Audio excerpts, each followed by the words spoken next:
first, people never understood why we must sign that agreement. And now that it has taken effect from 2021, we are beginning to see the prospect.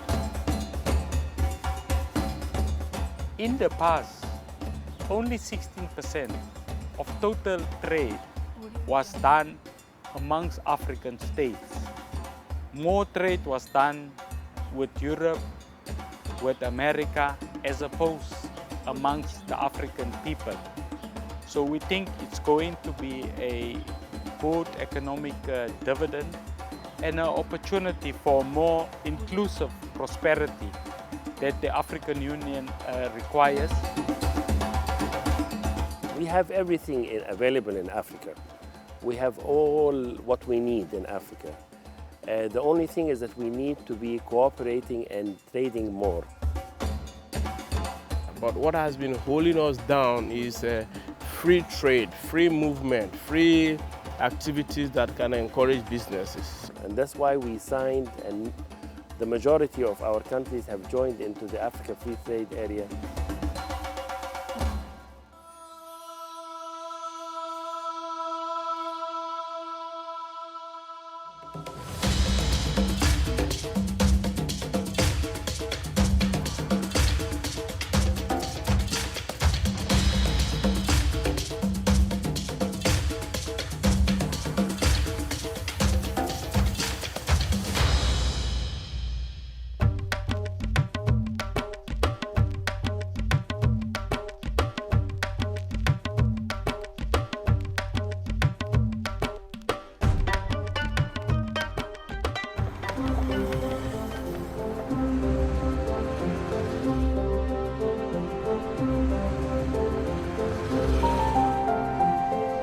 We are calling on everybody to think Africa, act Africa, and prosper Africa.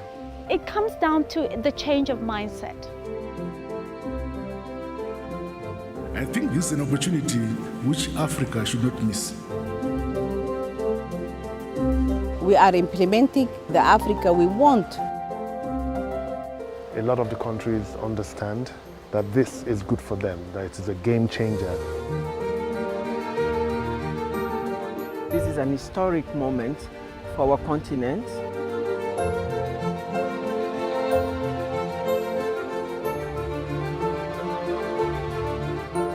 So this is entirely African driven. These African countries are making a treaty among themselves. We've been brought up with so many borders. You know, we have our little countries, we have our little economies, our little sectors. We have so many things that divide us, and I think this is an opportunity to really push against those boundaries and to change them. As the old adage goes, there is strength in unity. For the 55 African Union member states, that strength lies in numbers. With a population of 1.2 billion and a GDP of $2.5 trillion, the prospect and now realization of a continental free trade area for Africa promises to usher in a new era of industrialization and business opportunities towards the realization of Agenda 2063, the Africa we want. Pues sí, África cuenta con la mayor área de libre comercio del mundo, y eso se debe al número de países que participan de ese mecanismo. Fue el 1 de enero de 2021 cuando se dio inicio parcialmente a las transacciones comerciales en el marco de la Zona de Libre Comercio Continental Africana, AfCFTA por sus siglas en inglés. Algunos entendidos de la materia catalogan el carácter de este procedimiento como acuerdo paraguas que busca conectar a las distintas comunidades económicas regionales africanas sin pretender reemplazarlas. Claro está, en su enfoque se refleja el concepto de un acuerdo que se va construyendo poco a poco, en fases sucesivas, pues no sería posible hacer una única gran negociación. El área de libre comercio deviene elemento muy importante que, por su naturaleza, forma parte de un proyecto mucho más amplio de desarrollo sostenible. Ese es justamente, en el caso africano, un objetivo plasmado en la Agenda 2063.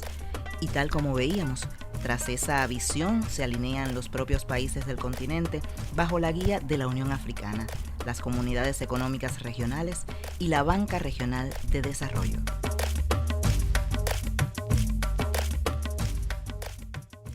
The African Continental Free Trade Agreement, it's important because it's really what we call a Pan-African instrument of integration. For an example, out of the 55 African Union states, 43 African states has already deposited their treaty. So what it means is we are speaking 43 nations are doing trade amongst themselves. The benefit, of course, of this African Continental Free Trade Agreement is that there is 90% and more of tariff reduction on more than 2,300 identified products. So it's quite significant. So the cost of doing business with each other has reduced to more than 90%. We think it's a game changer for the African continent. The African continental free trade area is created first to encourage a single market for the entire continent. What that means is eliminating barriers to trade and encouraging domestic production. What I mean domestic, African production, so that they could trade among themselves.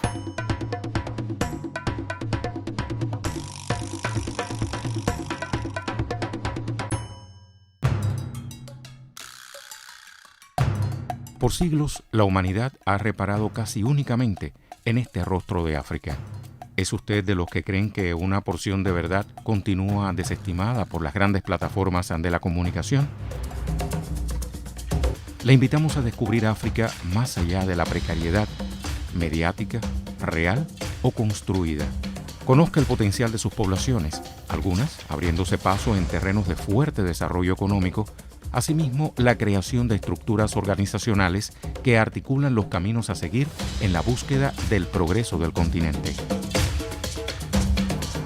Bienvenidos a África sin estigmas, en positivo, bella y emprendedora. África más allá. Africa is the second largest continent in the world, with a total of 55 countries. Some of them are among the fastest growing economies in the world.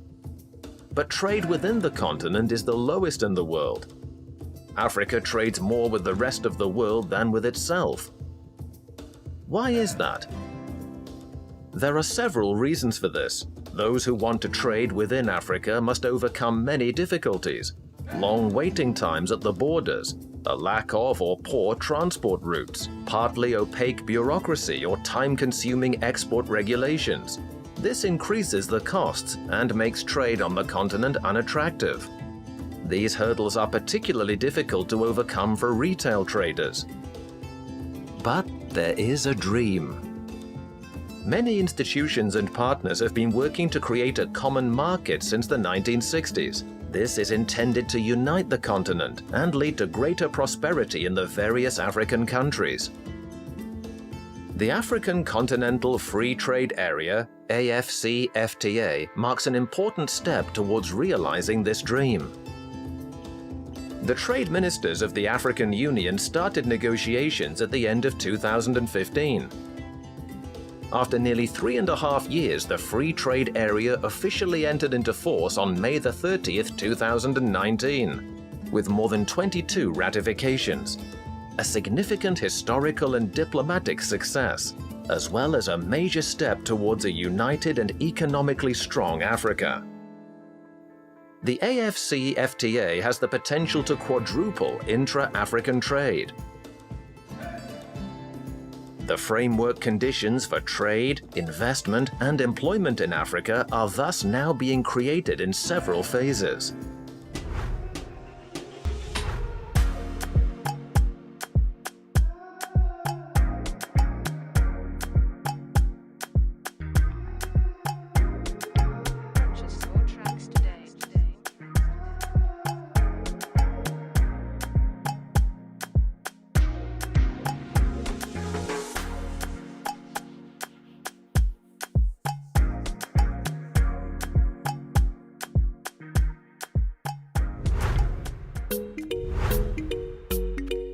La liberalización de los mercados africanos con aranceles cero es el mayor y más rápido cambio que traerá el área y que permitirá el acceso de las empresas africanas a otros mercados del continente en condiciones más favorables.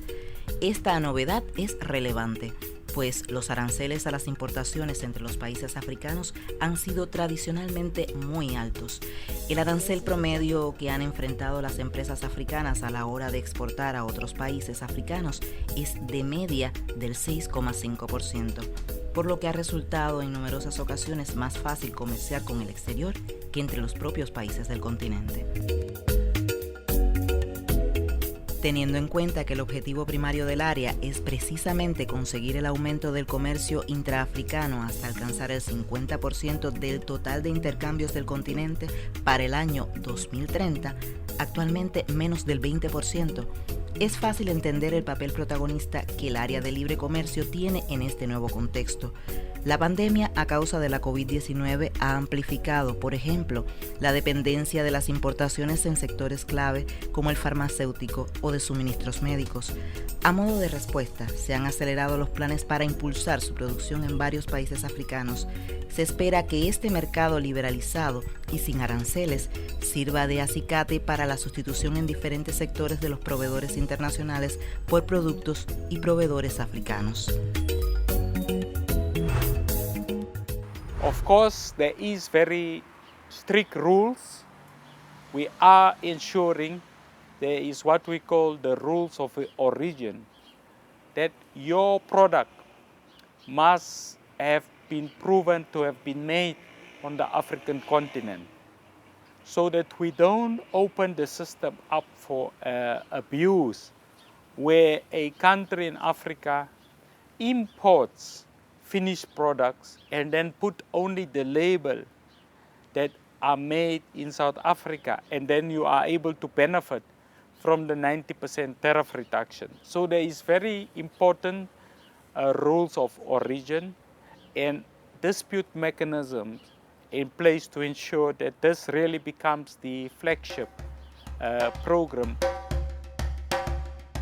La diseminación del nuevo coronavirus por el mundo en 2020 puso fin a un ciclo de expansión económica en el continente africano y tuvo como consecuencia la peor recesión económica de los últimos 50 años.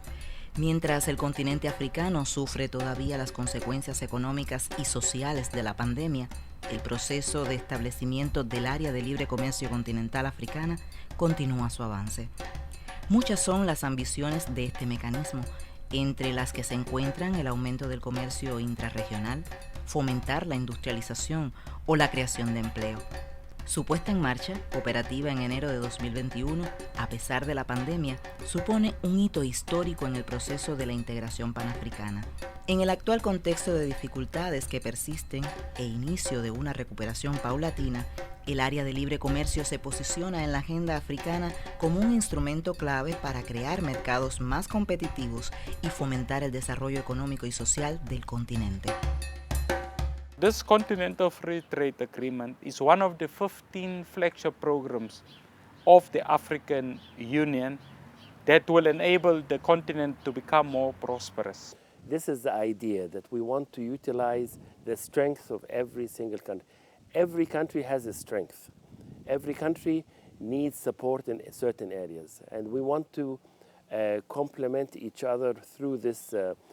We know this, but we are facing challenges, and we want to overcome these challenges through the cooperation between our countries, because we feel that in Africa we are strong. We feel in Africa that we have a huge potential. We feel in Africa that the future is ours. A pesar de la ausencia inicial en la firma del tratado de las dos grandes potencias continentales, dígase Sudáfrica y Nigeria, era tan importante el número de países firmantes, 44 de 55 miembros de la Unión Africana, que el acontecimiento resultó ser un hito importante en la integración económica continental y un gran paso en la historia del panafricanismo africano. Ghana resultó ser el país que acogería la Secretaría del Área de Libre Comercio. Existe un cierto consenso en que no se pueden esperar efectos de forma inmediata, por lo que hay que tener en cuenta una serie de factores o elementos clave que son los que permitirán que las expectativas sobre los efectos del área se transformen en realidades. Pero se trabaja, el mecanismo madura, y en el proceso también se revisa la participación y aprovechamiento de los jóvenes. Job creation is a major challenge for the African continent. The total African labor force is expected to reach 1 billion by 2030. Young people are particularly affected by unemployment. It is estimated that 1/3 of young people can't currently find work. Because of a rapidly growing population, the situation is especially acute in East Africa. Ethiopia alone receives an additional 2 million new entrants into the job market every single year, while DRC, Tanzania, Kenya and Uganda will have to cope with more than 1 million new entrants. This puts tremendous pressure on the economies of East Africa, requiring the creation of an additional 700,000 jobs every single month. Whose responsibility is it to solve this problem? Governments across the region have set ambitious targets for job creation. In Kenya, for instance, the government aims to create more than 450,000 manufacturing jobs by 2025. Yet, according to a recent Afrobarometer survey, over 70% of Africans believe that their governments have not done well in creating the right conditions for a more vibrant labor market. In any case, governments alone cannot deliver the necessary job creation. The private sector will need to take a lead. This is where the African Continental Free Trade Area comes in. The Economic Commission for Africa estimates that the Continental Free Trade Area will help create up to 2 million new jobs in East Africa, particularly in the manufacturing, agro-processing and textile sectors. It will boost regional trade by more than $1 billion. And let's not forget the contribution of the service sector. It already accounts for around 55% of the regional economy. A lot of new opportunities will open up in tradable services like tourism, ICT, and finance. A second contribution of the Continental Free Trade Area is the Free Movement Protocol. There are a lot of unemployed skilled people across the continent. In East Africa, 1 in 5 people with secondary or university level education are currently without a job. Yet at the same time, many countries are suffering from serious shortages of qualified employees. The implementation of the Free Movement Protocol will allow young people to move to where there is a need for their skills and talents. A third area where the Continental Free Trade Area will help young people is by providing them opportunities to establish new businesses. African youth are among the most enterprising in the world. A 2013 Gallup survey showed that more than 1 in 3 Africans plan to start up a business over the next 12 months. In Uganda, that figure rises to 2 out of every 3 people, making it one of the most entrepreneurial places in the world. The Continental Free Trade Area will give young entrepreneurs access to a much larger, vibrant continental market, allowing young people to set up new businesses and tap into the growing demand for made-in-Africa goods and services. Young people deserve better opportunities and a brighter future. The Continental Free Trade Area will put us on the right track to provide those opportunities.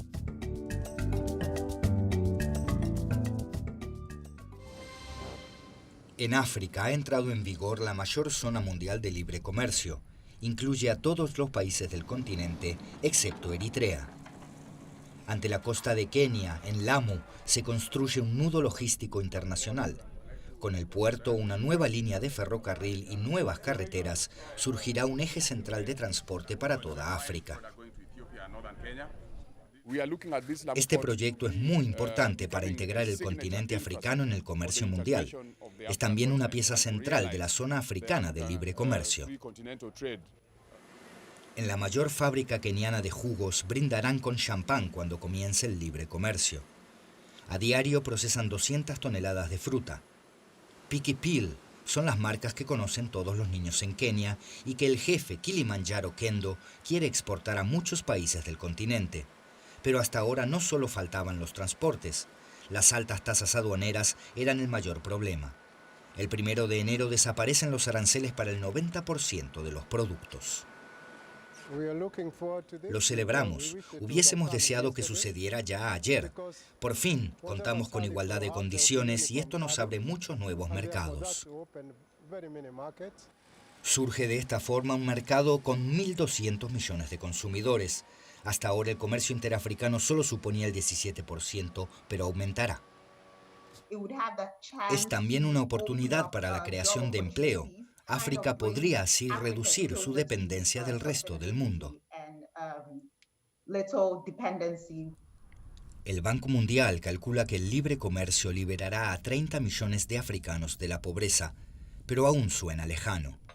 En las obras del AMU, los trabajadores ganan unos 4 euros diarios. Los emplean constructoras chinas. El gigante asiático reconoció hace tiempo la importancia que tiene ya hoy el mercado africano. So this is a way forward, and we pray that it is sustained and it will help Africa develop a way that can grow our economy in the world. Es un hecho. El área de libre comercio continental africana se posiciona en la agenda regional como un instrumento clave para crear mercados más competitivos y fomentar el desarrollo del continente.